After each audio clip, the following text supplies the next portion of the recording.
the Black community is unique from other communities. Our culture is unique from other communities because we are the only community that caters to the bottom denominator of our society. Now, let me explain what that means.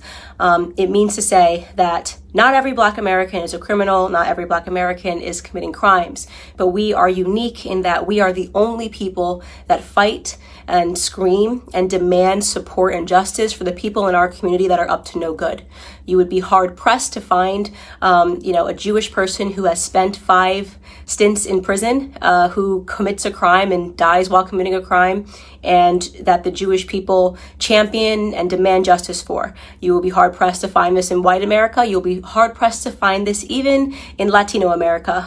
If there is a person that is spent multiple times in prison, you are not going to see a bunch of Latinos coming out demanding justice for this person. These killings for so many Black Americans today are searing reminders that Black people in this country, as I've heard from dozens of people in my life, as we hear from people on our media, that this could have been me. That this even would have been me. I also am not going to accept the narrative that this is the best the Black community has to offer. For whatever reason, it has become fashionable over the last 5 or 6 years for us to turn criminals into heroes overnight. And it is something that I find to be despicable, and it is something that I refuse to stand by any longer, and I am not going to play a part in it no matter how much pressure comes from Black liberals and Black conservatives. I care about you. I am listening to you. This is our country. You are all my people. And I take full responsibility and full accountability for something that has been hundreds of years of systemic disease. Why am I taking full accountability? Because I am your leader. I'm your leader, and I'm going to do everything I can to make this right. And I'll tell you what, you give me some trust, you give me some time, you give me some effort, you give me some love. I'm right there with you, and together we're going to make this right. Together, we're going to create that change. Together, we're going to normalize equality. We're going to do it, but we're going to do it together. You'd be surprised how Americans and how human beings would respond. They would rise up with you. We would rise up with you. The world would rise up with you. I said, I come to you today torn up inside. As so many Americans, the soil of our souls have been plowed up in pain. First and foremost, George Floyd at the time of his arrest was high on fentanyl, and he was high on methamphetamine. This came back in both of his autopsy reports. If you pursue the 911 transcript, you can see the person describing somebody who is out of their mind high, and which is what made the person fearful. Where is our leader at this time? At this time when our country is down on its knees, begging, pleading, hurt, angry, frustrated, in pain, begging and pleading with its arms out. America, I love you. Do you see me? When he is put into handcuffs and is put against the wall, a baggie of what looks to be like cocaine or it's white. It's a white baggie that he drops onto the floor that you can see in an image. If you look up the clip, the media is refusing to circulate it. You can find it on Twitter. If you use DuckDuckGo and look up George Floyd baggie, you can watch the clip yourself with your own eyes. He had drugs on him at the time of his arrest. Now, barring all of that, nobody thinks that he should have died during this arrest, but what I find despicable to be is that everyone is pretending that this man lived a heroic lifestyle when he didn't, and I want to talk about what his lifestyle was leading up to this moment and why I refuse to accept the narrative that this person is a martyr or should be lifted up in the Black community and that we should be buying t-shirts with his name on it, okay?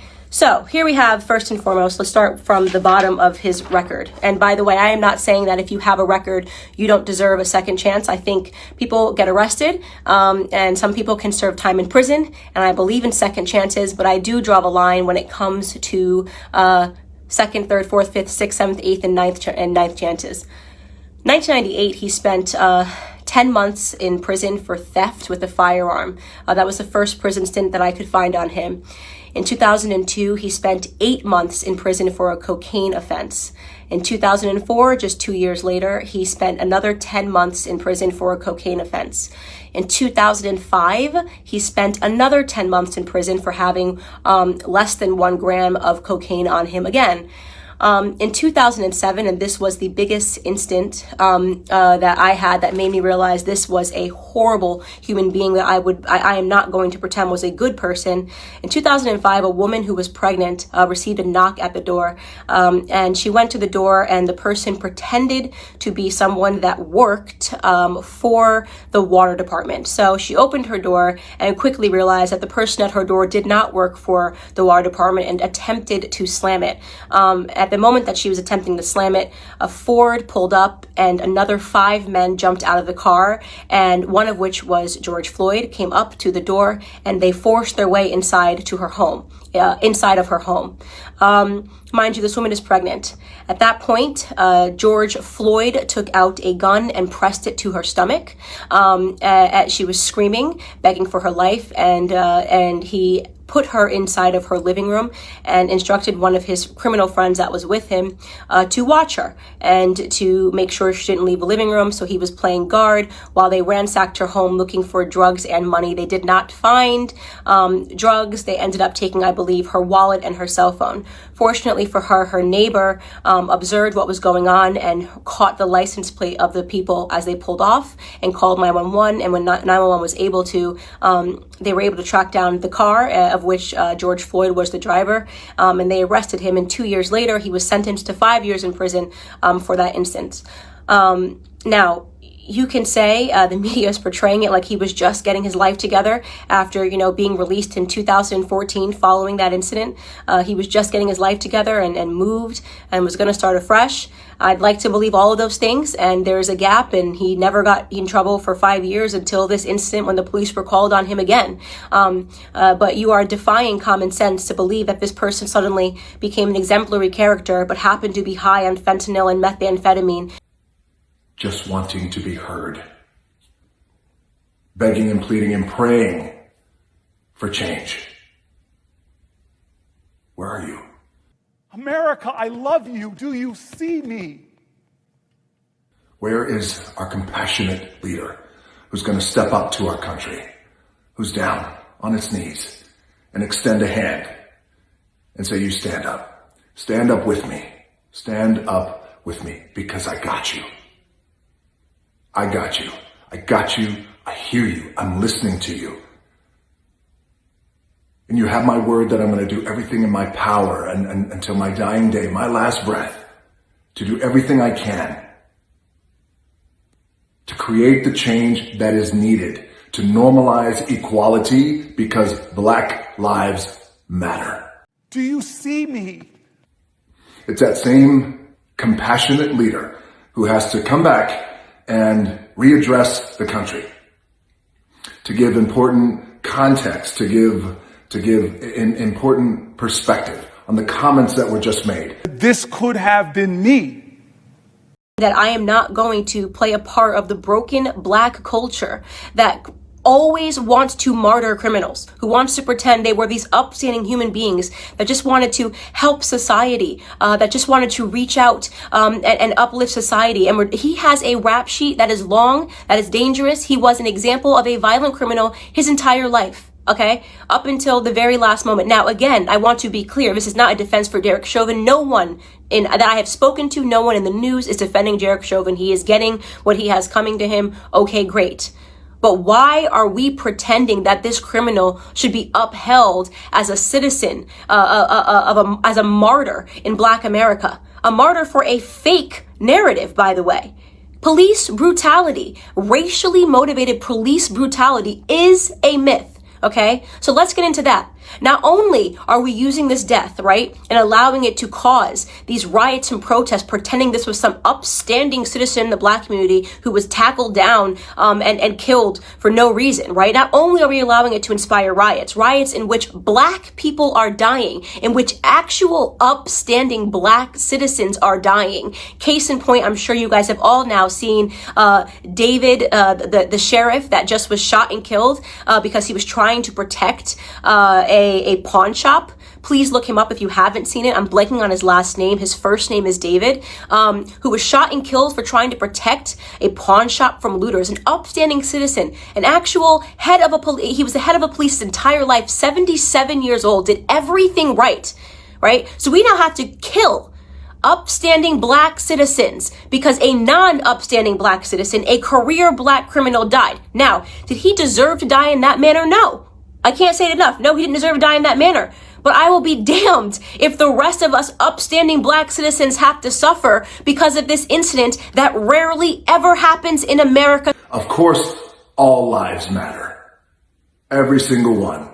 All lives matter because we, as Americans, we believe in inclusivity. We believe in acceptance. We believe in human rights. We believe in equality for all. That's what we believe in. So of course, all lives matter. But in this moment right now, this defining, pivotal, explosive moment where our country is down on its knees, the floorboards of our country are becoming unhinged. In this moment, we must say the words, Black lives matter. Do you know my experiences? Do you see the failings of our ideals? Where are you? From bird watching in a park, to jogging in your neighborhood, to going to a corner store, the jarring reminder reinforced by personal experiences that it could be you. But our protesters who are begging and pleading, our protesters who are in pain. I do not have your equal justice under law. Do you see me? I do not have justice for all. Do you see me? I matter. I matter. Black lives matter. Black bodies matter. I want to take a moment to thank the world. I want to take a moment right now to thank the world for standing up with us in our fight for equality. Looters, yes. Criminals, absolutely. Do you see me? America, I love you. Do you see me? Beautiful displays of solidarity. And I want you to know something. And I feel confident speaking on behalf of your American brothers and sisters, us, through our fire, through our smoke, through our debris, through our noise, and everything that we're going through right now, because there's a lot happening around us as we're taking our lumps. Don't think for a second that we don't see you. We see you. We see you. We thank you. We love you.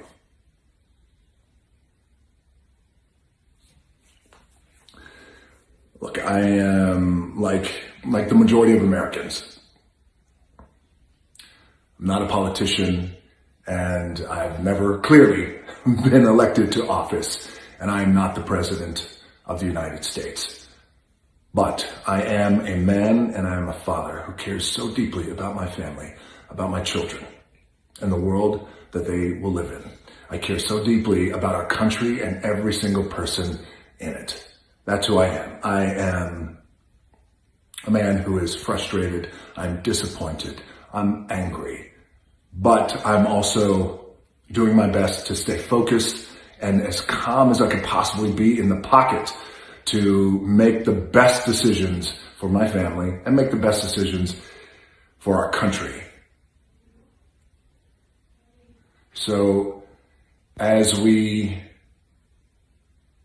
continue to wait for that leader to emerge, as we continue to wait for that leader to emerge, I would recommend to all of you that we must become the leaders we're looking for.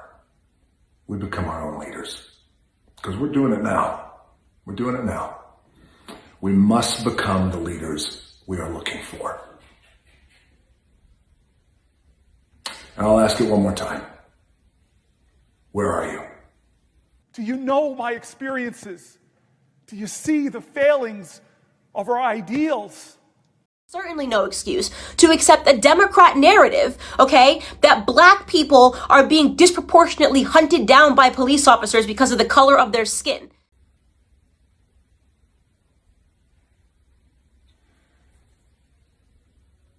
Where are you? Where are you? Because here's what happens. When you extend a hand and you reach out to Americans who are in pain,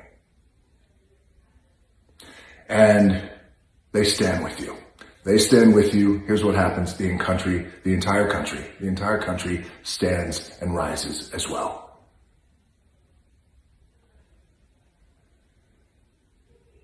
There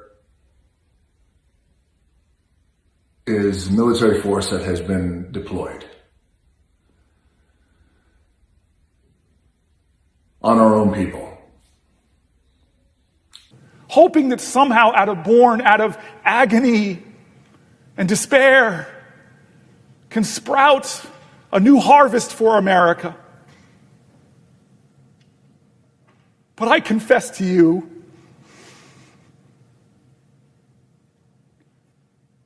as a man who believes in this country and believes in the ideals of hope and love and faith and charity and kindness, I want to confess to you something, that right now, hope is essential, but it's not enough. I confess to you right now, words of kindness and grace are essential to America, but they're not enough right now. I confess to you even something that's hard to admit, that the spirit of courage and grit being shown by people on the streets, not in the comfortable hallways of the Senate, who in one of the most noble traditions of our nation are protesting, are petitioning their government, or peacefully gathering, I want to tell you right now that that is not enough. It is essential, but it is not enough. These things are necessary, but not sufficient. Here are some numbers for you people that are still believing that police brutality is a real, racially motivated police brutality is a real thing. First and foremost, okay, you have a 25% higher chance as a violent white criminal of dying at the hands of a police officer than you do as a black criminal. Last year, a total of 9 unarmed black men were killed by police officers, and 19 white men were killed by police officers. For those of you that aren't good at mathematics, right, you might be thinking, oh, but Candace, white people represent 60% of the population and black people represent just 13% of the population. It doesn't matter what percentage of the population you represent. It matters what percentage of the violent criminal community you represent. And unfortunately, black community commits a disproportionate amount of crimes compared to the white community. Let me tell you, 6% of the population, right? Black men, 6% of the population account for 44% of all murders in this country, according to 2018 statistics. That is what you call a gap. And yet white people who represent 60% of the population, we represent 13, black men are 6%, only represent 50% of all the murders, right? That makes no sense. That makes no sense. A 6-point variation in a community where we are extreme minorities. We commit 50% of all violent offenses, evenly split, and we're only 13% of the population, okay? So we have a lot more encounters with police officers. And don't say the police officers are coming around because we're black. I'm talking about violent criminals. I'm talking about murder, 44% of murders, okay?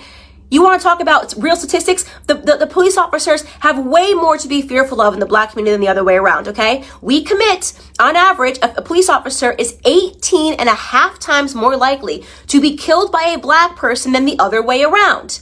Okay? So this entire narrative is complete smoke and mirrors. It's all made up. It's just election fodder. It's white versus black because it's an election year, not because black Americans are suffering at the hands of police officers more than white Americans. And so how? You want to know the best way to avoid not being brutalized by a police officer is to limit the amount of encounters you need to have with them, especially when it comes to violent crimes. Okay? I am not going to stand for this continual bottom-feeding narrative of us martyring people that have had 5, 6, 7 stints in prison and then pretending they were upstanding heroes to our community. It's bullshit. It's bullshit. Excuse my language. It's absolute bullshit. And I'm tired of it. I'm tired of having to play pretend. I'm tired of sitting here and being called a coon or an Uncle Tom because I won't play this bottom-feeding game with you. If you want to hang up posters of criminals on your wall and talk about them as your martyrs, do it. Do it. You can do it. Kobe Bryant was my idol, okay? I'll keep a photo of Kobe Bryant. You can keep one of George Floyd and pretend he was an upstanding human being that just once or twice put a gun across a pregnant woman's belly. Could you imagine that woman right now? That black woman, by the way, right? Watching everybody pretend this person was an upstanding human being who just at the age of 42 and 5 prison stints was going to get his life together. I mean, it's embarrassing. We are embarrassing in that regard, right? This is why we have a cycle and a toxic culture, because nobody wants to tell the truth in Black America. How do we go forward?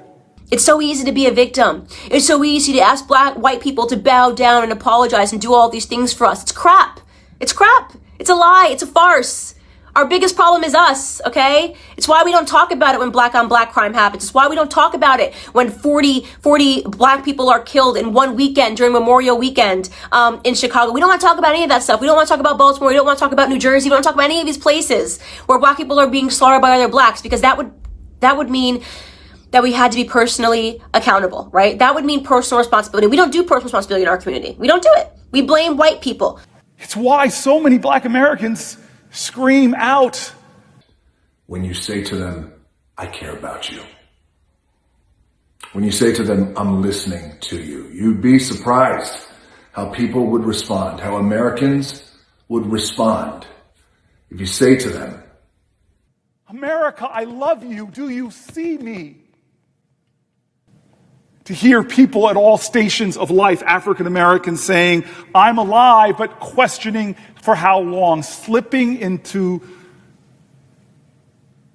the savage reality of despair for your life and your safety. To be black in America is to know that a misunderstanding, that an implicit racial bias, that a interaction that should be everyday and routine can become a moment where your life is turned upside down, where your body becomes broken, or when you are killed. It is a common experience, but this has been a stretch where oh, just black people got to riot. Black people got to be black people. You know how they are. Oh, just black people being ignorant. That is the perception when people get to be anonymous and talk about us. That's what they think about us, right? They think that we are the kind of people that will forever uphold criminals as the martyrs of our society, that we will never take account for the things that we do wrong, right? That we don't have it within us to educate ourselves to get ahead. And that for those of us that actually do it, well, we get called coons, right? You got Condoleezza Rice, she's a coon. Larry Elder, he's a coon. Dr. Ben Carson, brain surgeon, first ever to perform the surgery of splitting twins that are connected by the head. He's a coon, right? What a loser he is. What a stupid guy he is. Kanye West says he's not going to be told to do it because of the color of his skin. He's a coon. He's lost. He's in the sunken place. The sunken place. That's where we all are, right? Because we demand more and we will get more out of this society because we're going to get ahead, right? That's what's going to happen. We're going to get ahead. Black conservatives get ahead because we don't subscribe to this narrative. Because you're not going to catch me outside trying to grab a TV pretending that it's because a martyr named George Floyd got killed. Okay? I'm a big believer that no matter what color you are, you do stupid things, you win stupid prizes, okay? We have to do better. We have to teach our kids better, or we're not going to get ahead, right? Where is that compassionate leader who steps up and takes accountability for his country and all of the people in our country? Where are you? Because I'll tell you what, we're here. We're all here. We are all here. We're all here. And the process to change has already begun. The process to change has already begun. You can feel it. You can feel it. You can feel it. You can feel it across our country. Change is happening. It's going to take time. We're going to get beat up. We're going to take our lumps. It's going to be blood. But the process of change has already begun. You guys stay strong. We got this.